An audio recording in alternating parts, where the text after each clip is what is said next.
This is Sally. Her business has been growing. She used to run everything from her laptop at home, but now she has an actual office, desks, employees, a small team. Like most small businesses, she set up her network pretty simply. Everyone plugs their computer into a switch. The switch connects to the router, and the router connects the office to the internet. And for a while, everything works fine.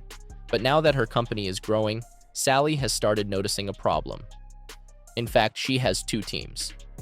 Her sales team works with customer information, contact details, pricing proposals, and client contracts. Her engineering team works with completely different things: source code, product prototypes, and technical documentation.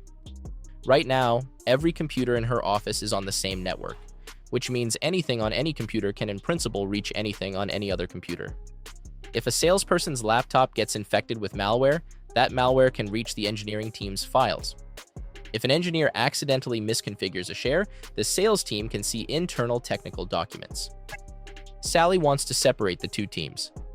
Not physically, because they still share the same office space and the same network equipment, but logically. She wants each team to only see its own traffic. The technology that allows her to do this is called a VLAN. Now you might be wondering, what exactly is a VLAN? VLAN stands for Virtual Local Area Network, and the name actually tells us a lot, so let's break it down. A LAN, or Local Area Network, is what happens when computers are connected together on the same network. They can see each other, talk to each other, share resources. Virtual means the LAN isn't defined by physical wiring, it's defined by configuration. You can have multiple logical LAN sharing the same physical equipment, and each computer only sees the LAN it's been assigned to. Here is Sally's company's network. Sally knows her business, but networking isn't her area of expertise, so she hired Chuck, a network guru who knows exactly how to fix this kind of problem.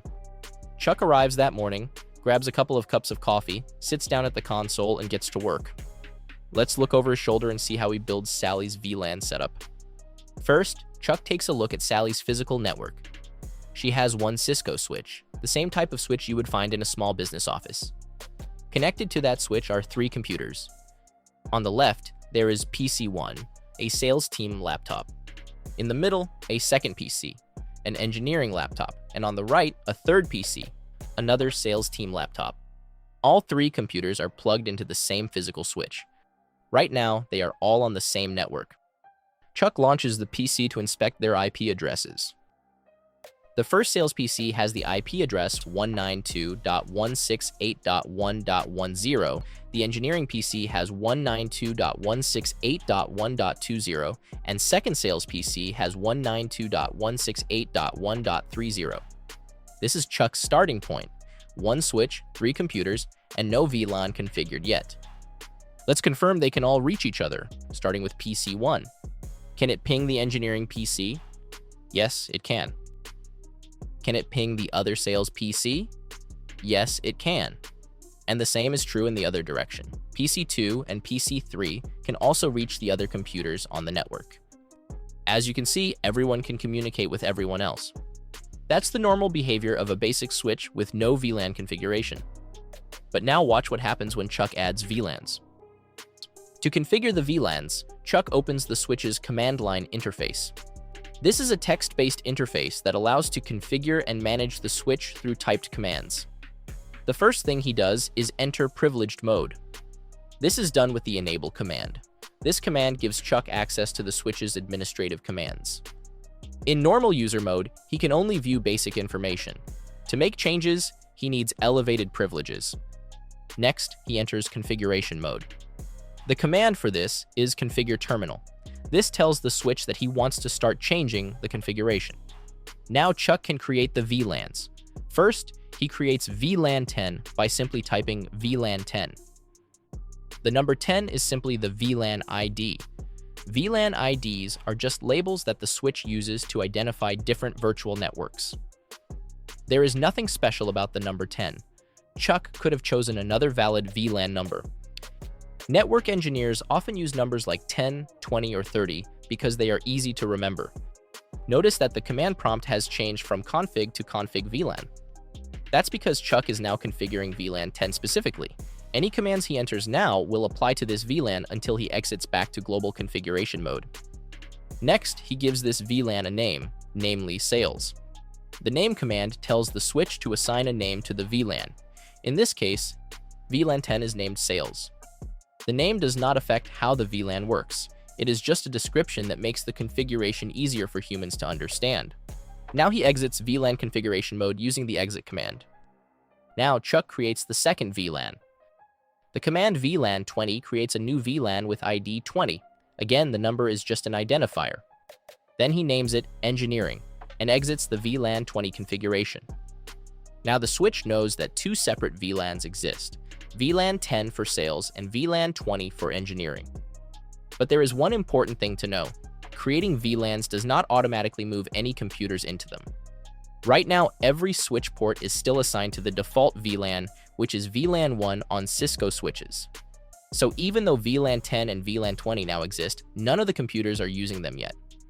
The next step is to assign each switch port to the correct VLAN. So now Chuck needs to tell the switch which ports belong to which VLAN. He starts with the port where the first sales laptop is connected. The interface command tells the switch which physical port Chuck wants to configure. In this case, it's Ethernet 0/1, the port connected to sales PC 1. Notice that the command prompt changes from config to config if. That's because Chuck is now configuring a specific interface. Next, he enters switch port mode access. The switch port mode access command tells the switch that this port is an access port.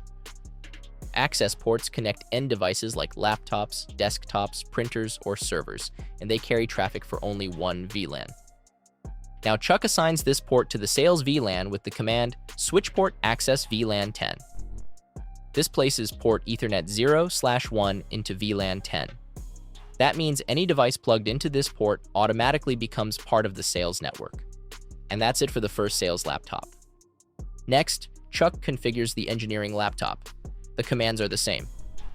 Port Ethernet 0/2 is connected to the engineering PC, so Chuck assigns it to VLAN 20, the engineering VLAN. Finally, he configures the second sales laptop.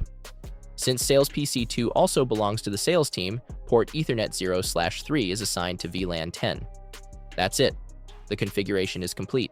Sales Laptop 1 and Sales Laptop 2 are now members of VLAN 10, and Engineering PC is a member of VLAN 20. Notice that nothing has changed physically. The same three computers are still connected to the same switch using the same network cables. The only thing that changed is the switch's configuration. Let's see what happens now when the computers try to communicate.